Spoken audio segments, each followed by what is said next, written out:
안녕하세요. 저는 이제 30대 중반에 접어든 여성이랍니다.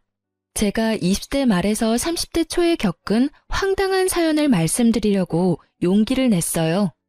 어느 날 동네에서 가장 큰 마트 사장님이 저를 보자고 하시더라고요. 제가 그 마트에서 아르바이트를 오래 했고 마트 사장님은 저를 참 마음에 들어 하셨었죠.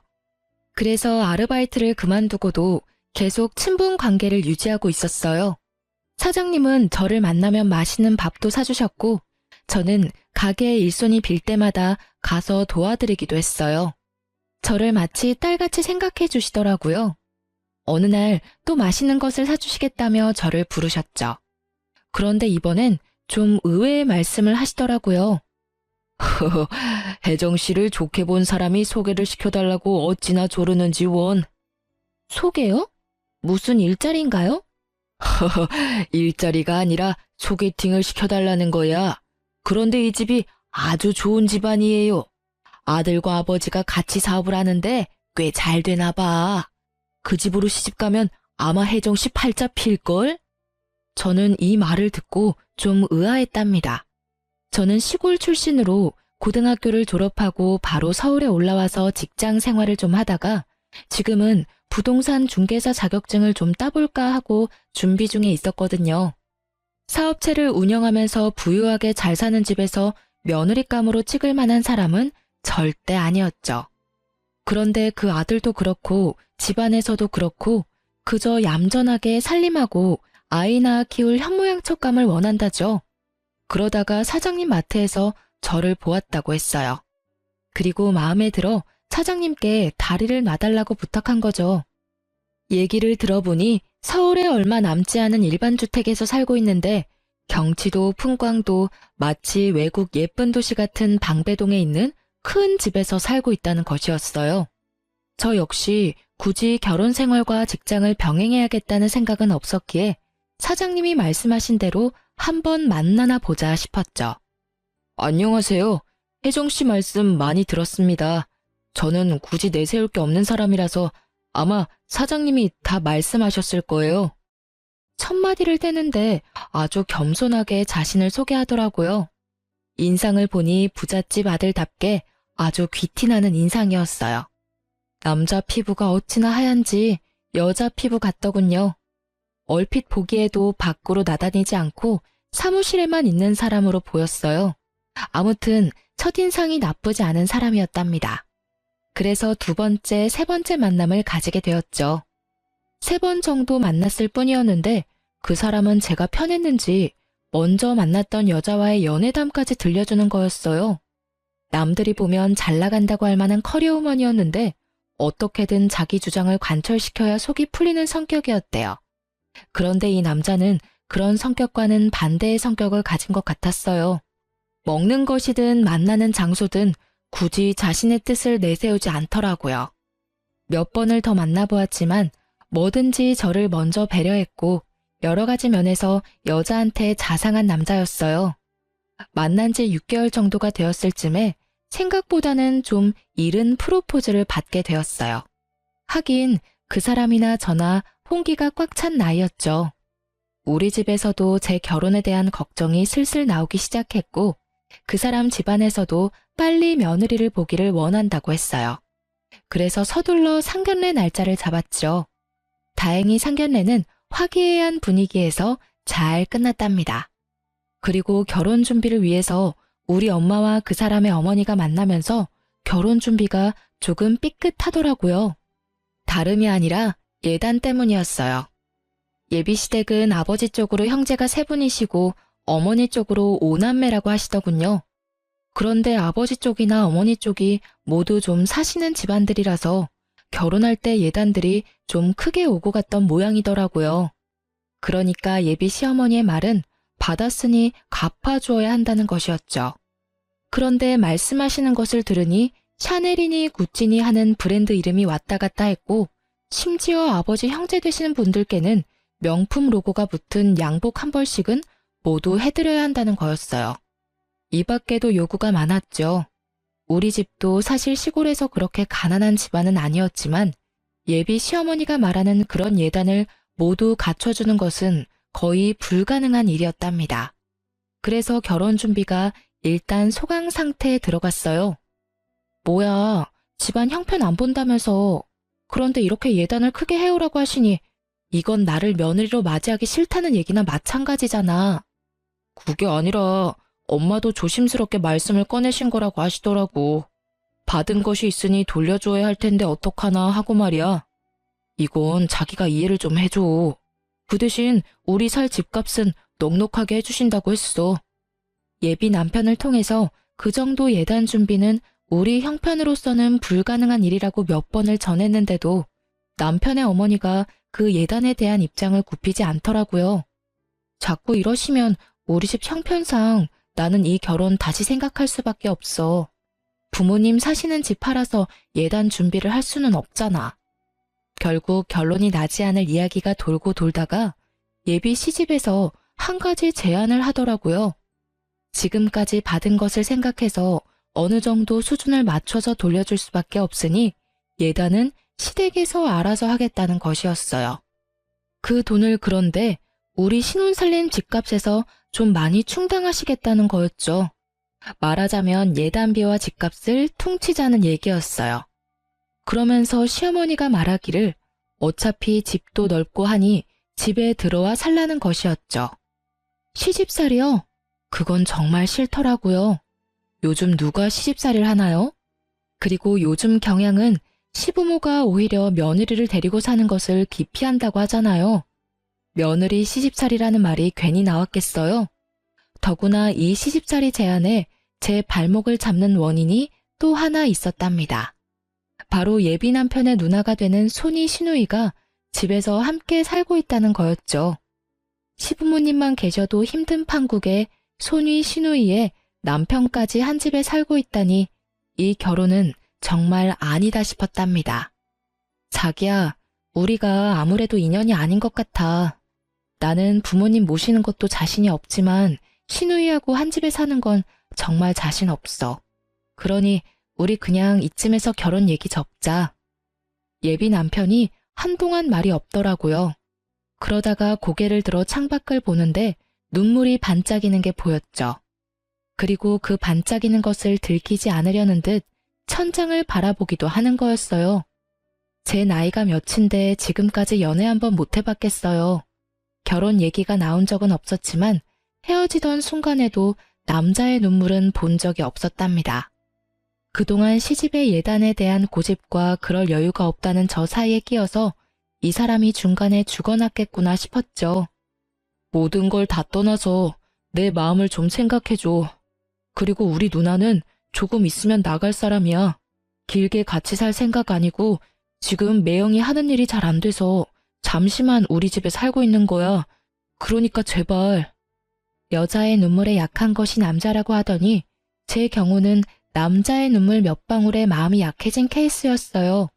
생각만 해도 싫은 시누이까지 같이 사는 시집살이였지만 잠시라고 하니 일단 이 사람을 믿어보자는 쪽으로 마음이 조금씩 기울었답니다. 이렇게 얘기가 풀리면서 결혼 준비는 다시 활기를 띠었어요. 신혼여행도 해외로 열흘이나 보내주더군요. 시누이까지 있는 시집에 들어와 살기로 한 며느리에게 미안하다는 뜻에서 보내주는 것이라고 했다죠. 그렇게 달콤한 허니문이 끝나고 신혼 살림에 들어갔죠. 물론 결혼 전에도 인사차 간 적이 있었지만 시집을 가서 집을 여기저기 돌아보니 그냥 휙 보았을 때보다 훨씬 넓더군요. 거기다 마당까지 넓어서 이 집을 관리하는 것만 해도 큰일이라는 생각이 들었어요. 그리고 시부모가 기거하는 안방을 잠시 들여다보니 작지 않은 사무실만큼 넓더군요. 일단 음식 마련하는 일만 해도 큰일이었어요. 모두 6 식구가 먹고 살아야 하는 일이었죠. 신혼여행이 끝나고 인사를 받겠다고 거실에 앉아있는 시부모와 시누이 내외를 보자 한숨이 저절로 나오더군요. 신혼여행에서 돌아와서 다음 날부터 부엌살림에 대해 우선 배우기 시작했죠. 지금은 시누이와 시어머니가 같이 밥을 해먹고 살고 있었는데 이전에는 가정부가 있었다고 했어요. 그런데 처음엔 괜찮더니 날이 갈수록 해이해져서 내보냈다죠. 시누이는 아주 익숙한 솜씨로 제게 시범을 보였답니다. 그런데 저는 시누이가 제게 부엌 살림의 시범을 보이는 동안 정말 적지 않게 놀랄 수밖에 없었어요. 형님, 식구는 6식구인데 이 정도 양은 7, 8인분은 훨씬 넘겠는데요. 이렇게 음식을 미리 많이 만들어 놓으면 다 남아서 버리지 않을까요? 아니, 이게 우리 집 한 끼분이야. 우리 엄마 아빠가 대식가셔. 그리고 아버지 사무실이 이 근처에 있어서 밖에서 점심 저녁을 해결하지 않고 집으로 드시러 오는 경우가 많거든. 그래서 항상 여분의 음식이 있어야 돼. 그리고 시부모님은 식사를 부엌 식탁에서 아들, 딸 내외와 함께 하시지 않고 꼭 안방에서 따로 드시더라고요. 제가 죽어라고 음식을 만들어 놓으면 시누이가 안방으로 음식을 가져다 드렸죠. 그리고 시아버지, 시어머니가 간식도 즐겨 드시니 저더러 나가서 사오라고 차키를 자주 주더군요. 그리고 시아버지는 술, 담배도 즐겨 하시는 분이었어요. 한번 살아나갈 때마다 꽤 많은 양의 간식거리와 음료, 그리고 맥주 등의 주류, 담배 등을 사다 날랐죠. 제가 조금씩 일에 익숙해지자 시어머니와 시누이가 조금씩 손을 보태주기는 했지만 거의 모든 일을 저 혼자서 맡아 하게 되었죠. 그런데 그렇게 완전히 손을 떼버렸으면 차라리 좋았을 텐데 손만 떼고 입으로는 여전히 살림에 관여를 하는 것이었어요. 말이 좋아 관여한다고 하는 것이지 시누이는 제가 하는 일을 거의 관리, 감독하는 것 같았죠. 부엌 식탁에 앉아서 이래라 저래라를 반복하더군요. 정말 짜증이 머리 끝까지 솟더라고요. 솔직히 말해서 어머니가 집안일에서 손을 거의 떼셨다면 이 살림은 제 살림 아니겠어요? 이미 출가한 딸이 친정에 얹혀 살면서 시어머니가 해야 할 일을 자신이 하고 있는 것이었죠. 자기, 누나 금방 나간다고 했었잖아. 그런데 내가 보기엔 절대로 나갈 생각 없어 보이던데? 약속한 거하고 틀리잖아. 도대체 언제 내보낼 건데? 가뜩이나 일도 많을 텐데 누나가 도와주니까 없는 것보다 낫지 않아? 우리 엄마 아빠 음식 만들어대는 것만 해도 힘들 텐데 누나가 도와주잖아. 솔직히 주제 넘잖아. 출가한 딸이 얹혀 살면 나 죽었다 하고 살아도 미울 판인데 할 말 다 하고 어머니 대신 시집살이 다 시키고 도대체 당신 누나가 뭔데? 제가 이렇게 말할 때는 남편의 입에서 알았으니 어떻게든 빨리 내보내겠다는 말이 나오기를 기대한 거였어요. 그런데 남편의 다음 반응은 그야말로 의외였죠.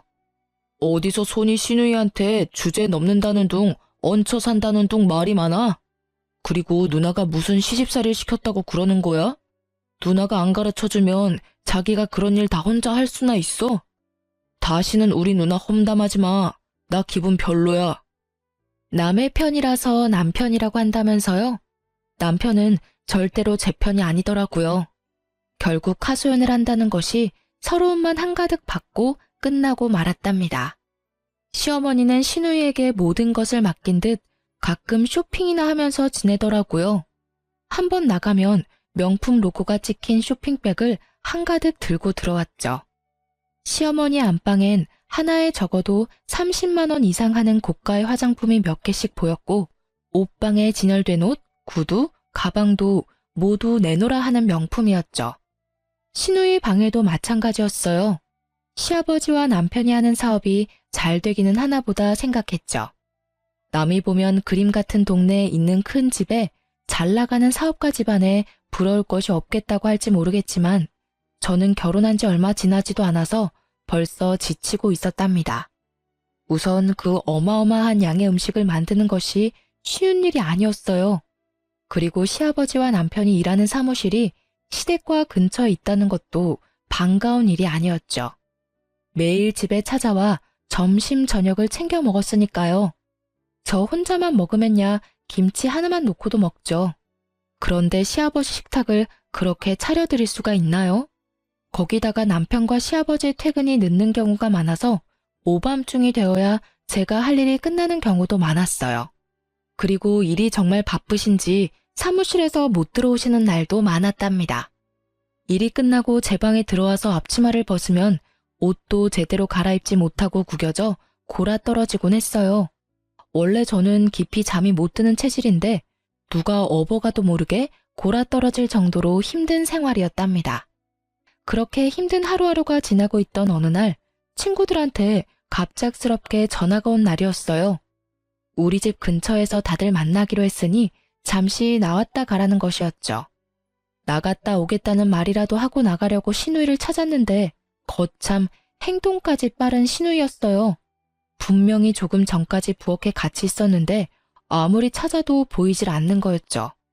다만 시어머니가 거실을 지나서 안방으로 가시기에 뒤따라가서 노크를 했어요. 아무 대답이 없더라고요. 그래서 다시 노크를 하고 문 손잡이를 돌려보았더니 안에서 잠겨 있더군요. 나가더라도 말은 하고 나가야겠는데 어쩌나 싶어서 좀 기다렸다가 또 노크를 해보았죠. 나 옷 갈아입느라고 문 잠갔다. 밖에서 말해라. 무슨 일이니? 아, 어머니, 친구들이 근처에 와 있다고 잠시 나오라고 해서요. 2시간만 나갔다 들어올게요. 어머니가 귀찮다는 듯한 말투로 그러라고 하더라고요. 그래서 저는 혹시 몰라 식탁에 어머니가 먹을 점심 식사를 준비해두고 하늘하늘한 천으로 덮어두고 친구들 모임에 나갔죠. 그런데 모임에 나가기 위해 대문 밖을 나서다가 웬 아줌마가 우리 집 주변을 배회하는 것을 보게 되었답니다. 그런데 그 아줌마가 대문에서 나오는 저를 보더니 얼른 시선을 피하면서 다른 곳으로 가버리는 것이었어요. 그저 길을 찾는 사람이겠지 했답니다. 나가서 수다를 떨다 보니 저녁을 준비할 시간에서 조금 지난 시간에 집으로 돌아가게 되었어요. 자네, 도대체 살림하는 사람이 어딜 이렇게 돌아다니다 오는 거야? 그리고 저 식탁에 차려놓은 건 누구 코에 붙이라고 차려놓은 거냐고. 나가기 전에 형님을 찾았었어요. 그런데 안 계시기에 어머니 드실 것만 차려놓고 나간 건데요. 뭐가 잘못됐어요? 도대체 시부모 모시는 사람이 저녁 준비는 어떻게 하려고 이렇게 늦었냐면서 신우이가 필요 이상으로 화를 내더군요. 형님, 제 손만 손인가요? 저 오기 전에는 형님하고 어머님이 다 하셨다면서요. 며느리가 무슨 음식 만들려고 시집 온 사람도 아니고 친구들 모임에도 잠깐 못 나갔다 와요. 그리고 저한테 시집에다 이렇게 해라 저렇게 해라 하시기 전에 형님 먼저 시댁에 할 도리 하시는 게 순서인 것 같은데요. 신우이가 그야말로 길길이 뛰면서 화를 내더라고요. 얌전하고 순종적인 줄 알았더니 사람 완전히 잘못 봤다는 둥, 여자 하나 잘못 들어오면 집안이 망하게 되어 있다는 둥, 솔직히 입에 담지 못할 말까지 섞어가면서 크게 핀잔을 주더군요. 이날은 저도 지지 않고 하는 말마다 대꾸를 해주었어요. 저희 결혼하고 나면 금방 나간다는 분이 왜 이렇게 친정에 오래 계시는 건데요? 이제 그만 이사 나가셔야죠. 안 그래요? 신우이가 기가 막혔는지 아니면 할 말이 없었는지 그만하자고 하더군요. 하고 싶은 말을 하고 나니 어느 정도 속이 시원했어요.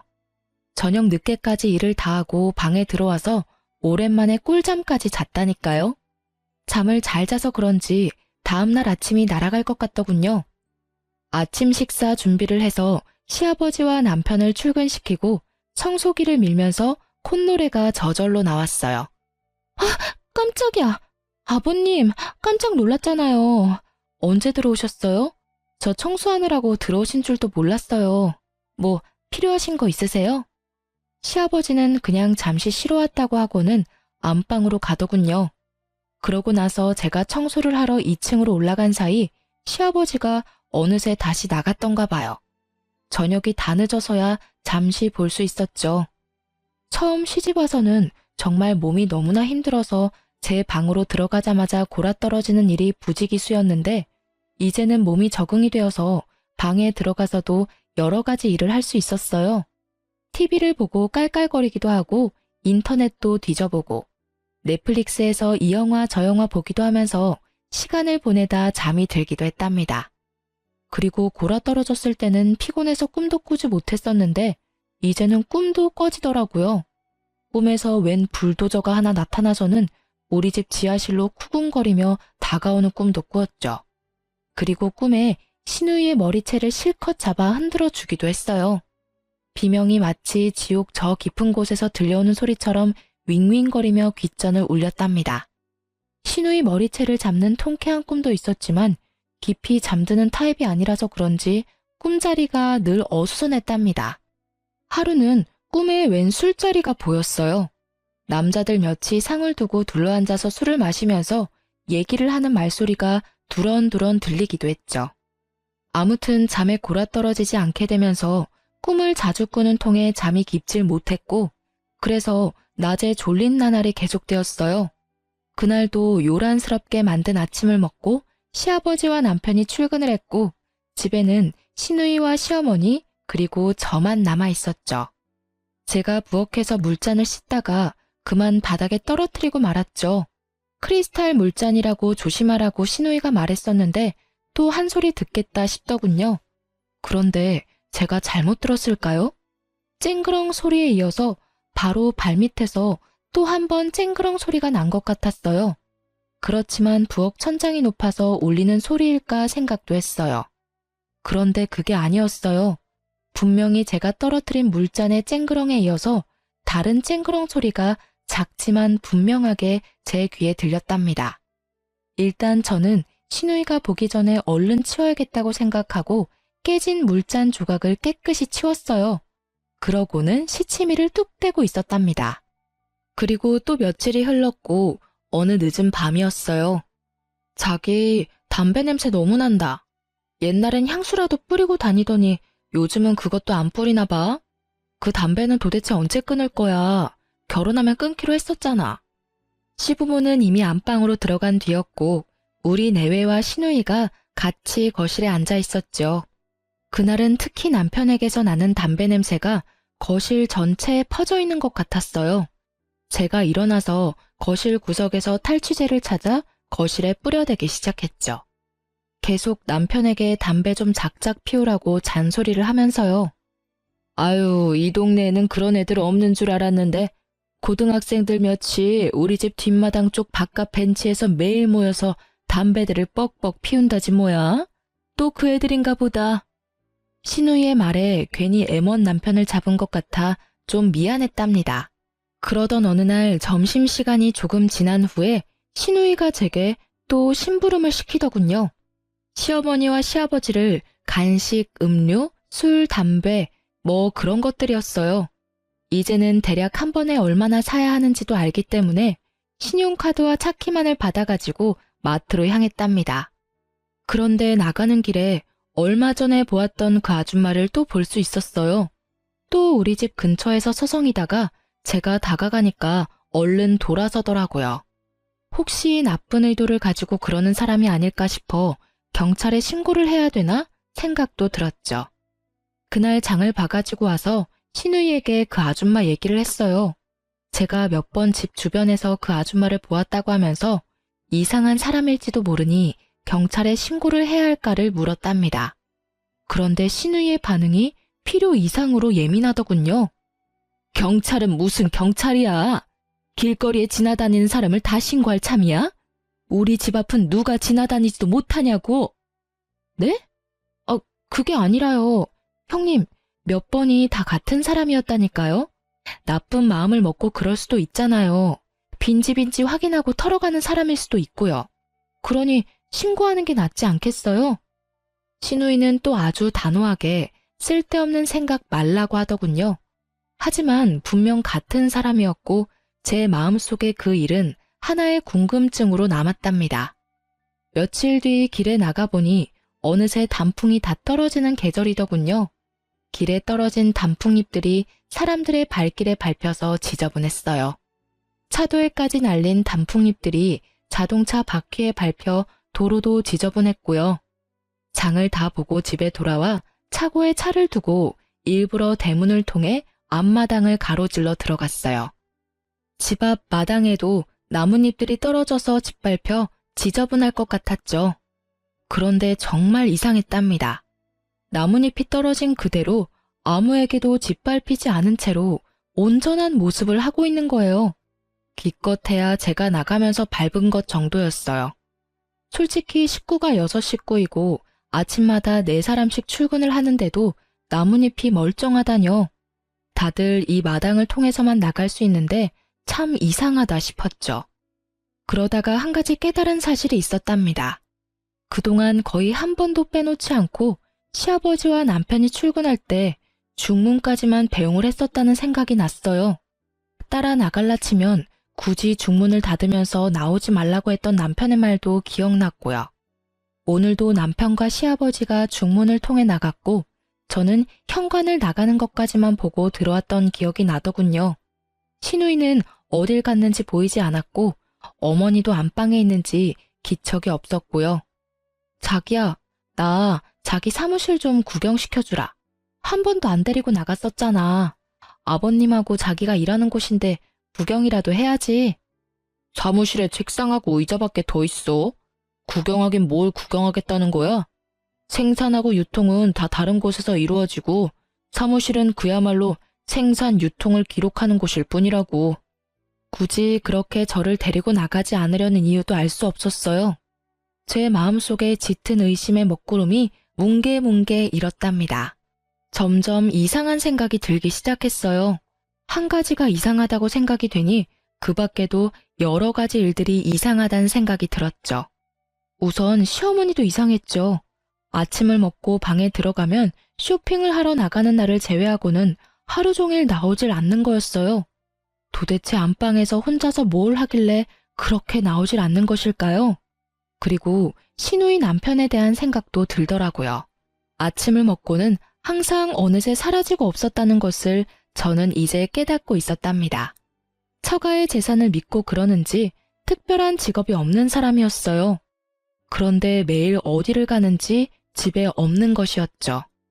결국은 이 궁금한 문제들을 하나씩 풀어보려 마음을 먹었죠. 시어머니가 한번 들어가면 도통 나오지 않는 안방을 살피기 시작했어요.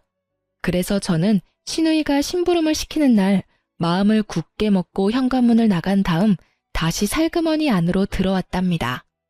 우리 방에 몸을 숨기고 바깥을 조금씩 살피면서 안방 문이 열리길 기다렸어요. 드디어 육중한 안방 문이 열리더군요. 그런데 그 방에서 시어머니와 함께 시누이도 나오는 것이었어요. 두 사람이 함께 나와서 뭔가를 의논하는 것 같더니 부엌으로 향하더라고요. 정말 모험이었지만 저는 얼른 발소리가 나지 않게 안방으로 가서 방문 안을 들여다보았어요. 일단 보기에는 이상할 것이 없었고 단지 장롱문이 열린 채 있었답니다. 그런데 저는 안방에 들어서면서 도대체 어디서 풍겨오는지 모를 아주 지독한 담배 냄새를 맡을 수 있었어요. 그러고는 분명히 장롱 뒤쪽에서 웅얼거리는 사람들의 소리를 들었죠. 정확한 내용은 알 수 없었지만 분명히 여러 사람들의 목소리가 섞여 있었어요. 너무나 무서워서 그만 안방을 뛰쳐나와 우리 방으로 가서 이불을 뒤집어 쓴 채 덜덜 떨었답니다. 그렇게 얼마나 시간이 지났을까 마음이 좀 진정된 다음에 용기를 내서 바깥으로 나갔어요. 뭐야? 내가 심부름 보냈었잖아. 여태 안 가고 뭘 하고 있는 거야? 형님, 제가 글쎄 신용카드를 안 가지고 그냥 나갔더라고요. 그래서 가다가 그냥 돌아왔어요. 카드 가지고 다시 나가야 해요. 시어머니와 시누이가 젊은 애가 정신이 없다며 혀를 끌끌 찼고 저는 얼른 바깥으로 나와 차에 시동을 걸고 전 속력으로 달렸죠. 집에서 먼 거리를 달려왔다 싶었을 때 주차할 만한 곳을 찾아 차를 멈췄어요. 그리고 생각을 하나씩 정리하기 시작했어요. 분명히 집안에 제가 알고 있는 사람 말고 다른 사람이 있다는 결론을 내렸죠. 장롱 뒤쪽에서 들리던 소리? 결코 제가 잘못 들은 것이 아니었답니다. 그러고 보니 안방에서 거의 나오지 않던 시어머니와 그 알 수 없는 목소리의 주인공들의 관계가 궁금할 수밖에 없었죠. 도대체 이런 일들을 어떻게 설명하면 좋을까요? 그러다가 제가 한 가지 기억을 놓치고 있다는 것을 깨달았어요. 바로 집 근처를 배회하던 그 아줌마에 대한 것이었죠. 경찰에 신고하자고 했더니 시누이가 펄쩍 뛰던 일도 생각났고요. 정말 무서워서 집으로 돌아가고 싶지 않았지만 제 남편이 관련된 일이었어요. 이렇게 말 한마디 없이 도망치고 말 수는 없는 일이었죠. 그래서 집으로 돌아갔는데 동네 어귀에 들어서면서 그 아줌마를 또 볼 수 있었어요. 얼른 내려서 아줌마를 붙잡았죠. 아줌마는 처음에 저를 겁내하더군요. 아줌마, 저희 집 주변을 자꾸 왔다 갔다 하시는 이유가 있죠? 왜 그러시는지 얘기 좀 해주세요. 저 겁내지 마시고요. 저 역시 알고 싶은 일이 있어서 그래요. 아줌마가 제가 누구인지를 물었고 저는 시집 온 지 얼마 안 된 며느리라고 스스로를 소개했죠. 세댁, 나는 그 집에서 일하던 가정부예요. 일단 일이 너무 힘이 들어서 그만두고도 싶었고, 그리고 그 집 사람들 다 너무나 이상한 사람들이에요. 세댁 혹시 그 어마어마한 집이 자가가 아니라 새 들어 산다는 거 알아요? 새를 들어 산다니 정말 처음 듣는 말이었어요. 도대체 그 비싼 동네에 그것도 그 큰 집에서 보증금은 얼마며 만일 월세라면 도대체 얼마를 내고 산다는 말인가요? 아줌마가 말해주더군요. 적어도 1,000만 원 가까이 세를 주면서 살고 있다는 것이었어요. 그걸 어떻게 알았느냐고 했더니 의외로 우리 시집이 그 집으로 이사 온 것이 얼마 안 되었다는 것이었죠. 부근의 인력 사무실에서 아줌마는 인기가 좋은 사람이었다고 했어요. 요리 솜씨가 좋고 깔끔해서 써본 사람들은 다시 찾는다고 하더군요. 그래서 아줌마가 시집의 입주 가정부로 고용이 되었다는 것이었죠. 그런데 무슨 공사를 하는지 안방과 지하를 인부들이 왔다 갔다 하면서 공사를 하더라는 것이었어요. 기간도 꽤 걸렸고 마당에 쌓인 자재들을 볼 때 큰 공사였다는 것이었어요. 공사가 다 마무리되었을 즈음 어떤 사람이 찾아왔는데 동네 사람들에게서 얘기를 들었다며 집안에 어떤 공사를 했는지 따져 묻더라는 것이었죠. 그런데 시어머니와 시아버지가 지하실이 지저분해서 깨끗하게 개조해 놓았노라고 그 사람들을 달랬다더군요. 원하면 나갈 때 원상복귀 하겠다고 했고요. 그때 아줌마도 슬그머니 집주인과 시어머니를 따라 지하실에 내려가 보았다고 했어요. 아니나 다를까 지하실이 아주 깨끗하게 사람이 거주해도 될 정도로 공사가 되어 있었다는 거였어요. 집주인은 지하를 다른 사람한테 세를 놓지 않겠다는 약속을 받고 돌아갔다죠. 그러고 그 다음부터 시집의 생활 습관이 완전 바뀌었다고 했어요. 우선 시어머니와 시아버지의 식사량이 대폭 늘었고 혼자서 아줌마가 다 알아서 하기는 힘들었대요. 아줌마가 혼자 일을 하기 어려워 다른 사람 한 명을 더 쓰게 해달라고 말했더니 시누이를 불러들이더라는 것이었죠. 그리고 그 다음부터 지하에서 무슨 소리가 나는 것을 가끔 들었다는 것이었어요. 그래서 지하실을 염탐하다가 결국 해고되었다는 거예요. 거기까지 듣고 서로의 연락처를 교환했어요. 그리고 집으로 들어갔죠. 갔더니 시누이가 또 길길이 뛰기 시작하더라고요. 어딜 나가서 이제 왔냐는 것이었죠. 나가다가 갑자기 현기증이 나고 어지러워서 병원에 갔다 오느라고 늦었다고 둘러댔어요. 다음 날 남편과 시아버지가 출근을 하더군요. 제가 사람 소리를 들은 곳은 분명 장롱 뒤쪽이었어요. 어떻게든 시누이와 시어머니를 바깥으로 불러내야만 확인이 가능할 것 같았죠. 고민하다 서울에서 일하고 있는 사촌 오빠한테 연락을 했어요. 저희 친정 큰아버지의 아들이었답니다. 오빠가 이야기를 자세히 듣고 잠시 생각하더니 제게 기막힌 방법 한 가지를 알려주었어요. 하지만 그 계획을 실행할 기회가 쉽게 오지는 않더라고요. 그 사이에 남편에게 언지를 주기도 했죠. 이 집이 자가가 아니라는 사실을 동네 사람들을 통해 들었다고 했어요. 남편이 흠칫 놀라더군요. 그리고 제가 남편을 떠보았어요. 도대체 왜 이렇게 큰 집에서 새를 들어 살아야 하느냐. 시누이네를 내보내고 집을 줄여 작은 아파트로 이사해도 비용을 크게 줄일 수 있을 것 아니냐고요. 남편이 자신은 결정할 권한이 없으며 부모님이 다 알아서 한다고 하더군요. 그리고 그 다음부터 그 얘기만 나오면 예민하게 구는 것이었어요. 저는 조용히 근거를 모아나가기 시작했어요. 그동안 제가 못 보았던 집안의 공간들을 살펴보라는 오빠의 말에 미지의 지하실도 살펴보기로 했죠. 마당에서 지하실로 들어가는 통로는 튼튼한 쇠문으로 되어 있었고 자물쇠까지 잠겨 있더군요. 그리고 뒷마당도 살펴보았어요. 뒷마당에는 놀랍게도 사람들이 많이 지나다닌 듯 나뭇잎들이 짓밟혀 있더군요. 그리고 그 나뭇잎의 방향은 안방의 창문 쪽을 향해 나 있었어요. 그러다 드디어 계획을 실행할 기회가 왔답니다. 시어머니가 제가 없는 것을 확인하는 것 같더니 시누이와 부엌 식탁에서 무엇인가를 심각하게 의논하더군요. 정말 좋은 기회였던 것이 의논이 길어지는 것 같았어요. 장부 같은 것을 펼쳐놓고 깜짝 놀랄 만큼 많은 현금을 쌓아놓고는 무언가를 열심히 계산하는 것이었죠. 그 사이에 저는 사촌 오빠가 가르쳐준 대로 방 안으로 숨어들었어요.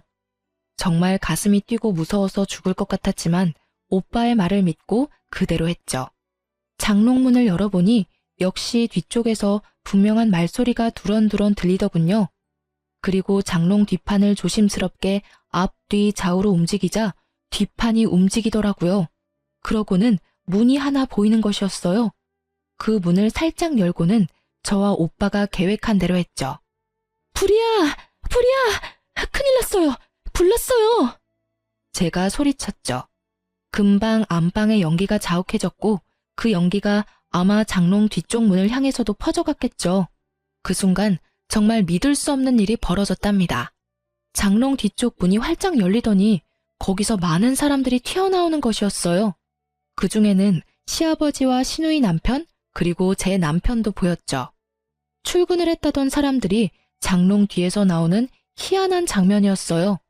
저는 비로소 초로에 접어든 부부의 음식이 왜 그렇게 많아야 했는지 그 이유를 알 수 있었답니다. 사람들이 튀어나오자 저는 침착하게 양동이에 물을 부어 불을 껐죠. 시어머니와 시누이가 안방으로 튀어들어오면서 이 모든 장면을 목격했어요. 그리고 급하게 저를 양쪽에서 잡더니 거의 쓰지 않는 1층의 작은 방으로 끌고 가더군요. 그리고 저를 밀어넣더니만 나오지 못하도록 바깥에서 문을 잠그는 소리가 들렸어요. 그런데 저는 그 작은 방 안에 오래 갇혀있지 않아도 되었답니다. 곧 일단의 사람들이 거실을 통해서 안방으로 뛰어들어가는 소리가 났고 제가 방 안에서 세차게 문을 두드리자 저를 밖으로 나가게 해주었어요. 사촌 오빠가 같이 온 사람들을 지휘하고 있었답니다. 제가 오빠와 일을 의논할 때 오빠가 해주었던 말은 이랬어요. 혜정아, 네 말을 들어보니 그것은 하우스를 운영하는 사람들의 수법이야. 하우스라는 것이 뭐냐 하면은 도박장이라는 거다. 아마 몰래 모여서 도박을 하고 있을 거야. 도박장을 개설한 사람은 일단 장소 사용비로 꽤 많은 돈을 받아내고 식사 등 필요한 물품도 엄청난 이문을 얹어 팔기도 하지. 맥주 한 병에 10만 원, 뭐 이런 식이야. 그러면서 오빠가 말했죠. 기회가 올 것이니 기회가 오면 놓치지 말고 오빠가 시키는 대로 하라고요. 저는 그 기회를 보다가 안방에 양동이를 가져다 놓고 그 안에 불을 지펴 연기를 냈던 것이었답니다. 우리 오빠는 말이죠. 서울중앙지검에 근무하는 검사였어요. 우리 집안의 자랑이자 긍지였죠. 저에게 그렇게 하도록 시켜놓고는 집 주변을 수사관들이 매일 감시를 한 것이었어요. 제가 결정적인 증거가 드러나게 하는데 큰 역할을 한 것이죠. 장롱의 통로를 통해 기어나온 사람들이 줄줄이 연행되었어요. 남편과 시아버지 그리고 시누이 남편도 연행되었죠. 저는 참고인 겸 증인으로 검찰 수사관들과 동행했고 가정부 아줌마도 참고인으로 와 있더군요. 제가 시모와 시누이에게 말했어요. 그렇게 번 돈으로 명품으로 휘감고 사는 것이 그렇게 좋던가요? 남의 집을 빌어서 도박장을 개설할 정도로 돈이 그렇게 좋았어요? 그렇게 해서 모은 돈으로 앞으로 무엇을 하려고 했는데요? 내 짐작이지만 아마 생각보다 저축이 많지 않을 것 같네요. 그렇게 번 돈은 금방 써버리기 마련이니까요. 정말 성실하고 힘들게 번 돈이라야 귀중한 것을 아는 법이죠. 아이고, 며느리 하나 잘못 들여서 집안이 망했구나. 옛말에 개같이 벌어서 정승같이 쓰라는 말이 있지 않니? 나는 내 나름대로 그렇게 쓴 거다. 지하에 음식 날라다 주고 심부름 해주는 일은 뭐 쉬웠을 것 같니? 나도 힘들게 노동을 해서 번 돈이야. 그렇게 해서 사람들이 부러워하는 물건들 좀 사들였다. 이게 정승같이 쓴 거 아니겠니? 궤변 중에서도 인류 역사상 최고의 궤변이네요. 한 사람도 아닌 온 식구가 그런 생각을 하는 것 같으니 그것도 정말 희귀한 일이고요. 남편과 시아버지는 이미 상습 도박으로 여러 번 처벌을 받았다죠.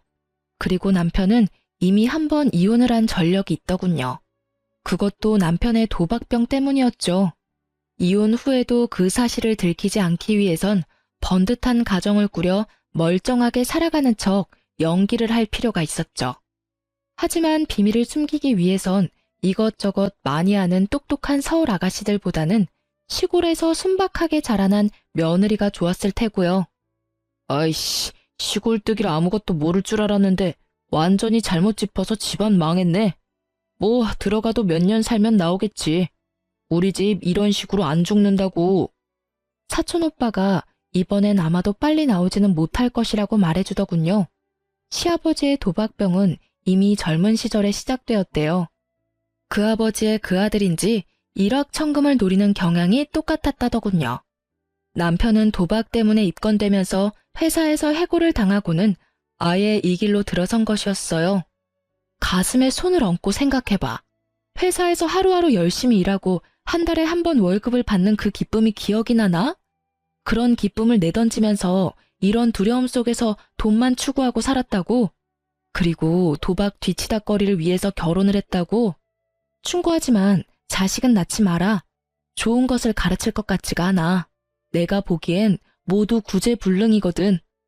이혼 서류의 도장을 받으러 구치소로 갔죠. 남편은 여전히 들킨 것이 억울한 모양이더라고요. 저를 보고 이를 가는 표정을 보고 알 수 있었어요. 가족 전부가 도박 개장죄로 실형이 선고되었고 적어도 3년 동안 사회에서 마주칠 일은 없답니다. 남편과 이혼하고 저는 작은 회사에 취직을 했답니다. 주경 야독이라고 낮에는 일을 하고 퇴근 후에는 공인중개사 시험을 위해 열심히 공부를 하고 있어요. 적은 임금이지만 아껴 쓰며 저축도 조금씩 하고 있죠. 저금 통장이 한두 푼씩 불어나는 그 재미를 남편과 시집 식구들은 당연히 모르겠죠. 지금까지 제 결혼에 얽힌 이야기를 해드렸네요. 꽤 충격적인 이야기였을 텐데 시간 내서 들어주셔서 감사합니다. 좋은 하루 되시길 바랍니다.